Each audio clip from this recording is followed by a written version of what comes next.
Welcome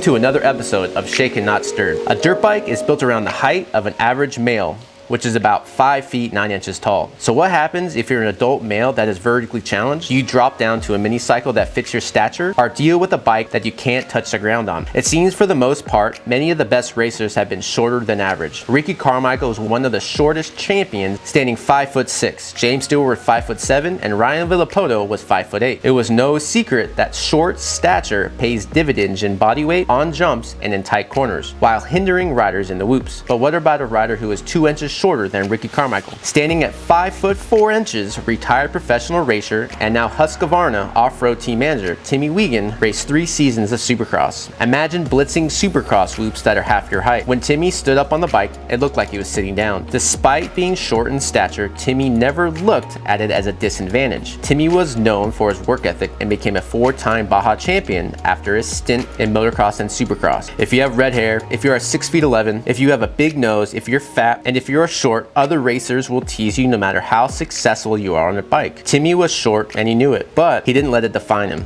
After his successful off-road racing career, Timmy became the Husqvarna off-road team manager. But it didn't seem that he had retired from racing, only that he was busy guiding Husqvarna's giants on off-road. When his schedule permits it, Timmy puts on his gear to race the Wiseco World 2-Stroke Championship. He was 5th overall in the 2016 event, and this year his Husky colleagues wanted him to race the 125 2-Stroke Championship on a mini bike.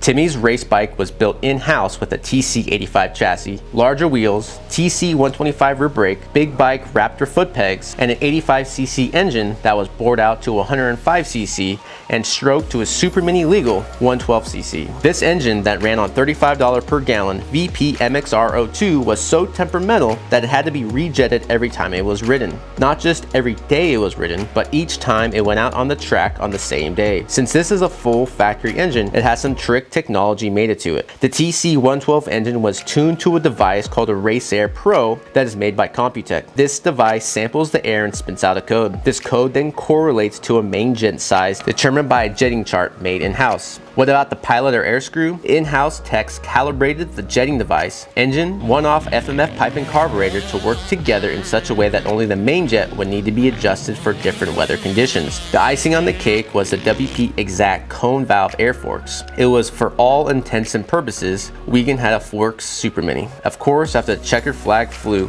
MXA asked Husqvarna's Andy Jefferson about getting the bike for a test. 2 days later, MXA met Husqvarna at the test track to ride Wiegand's Super Mini. When we asked Timmy how the bike was, he said the power to weight ratio made the Super Mini faster than most 125cc bikes that he had ridden, as it was almost 40 pounds lighter than a TC125. What he liked most about the bike was its aggressive roll-on power from the crack of the throttle. Our testers agreed. There was no need to downshift extra gears entering corners to ensure that you have the drive on exit. Shift points were identical to a TC125, but with more power coming out of the corners. Timmy, as well as the MXA test riders, reported that they never needed to feather the clutch to keep the power in the meat of the power band.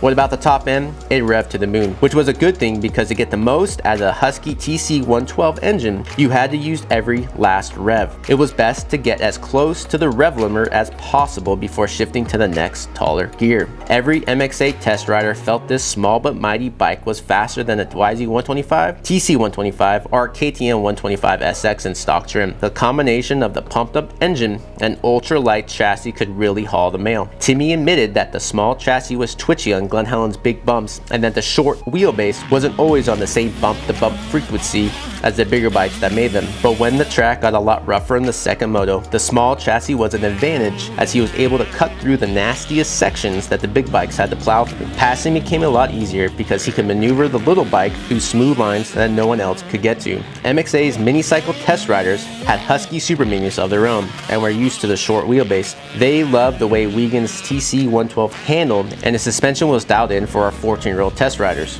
Almost every AMA pro has been pushed into doing something crazy.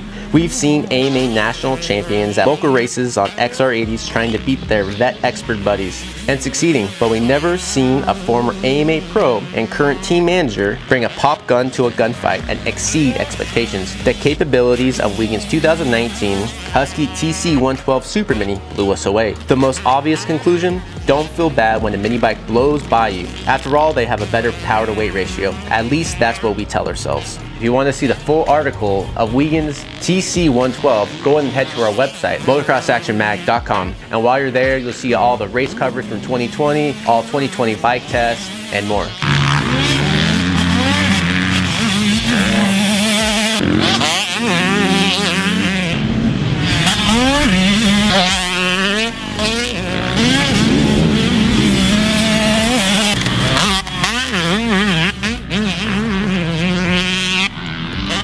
If you want to see some more two-strokes that we help build, go ahead and click the video thumbnail now. And don't forget to hit that subscribe button.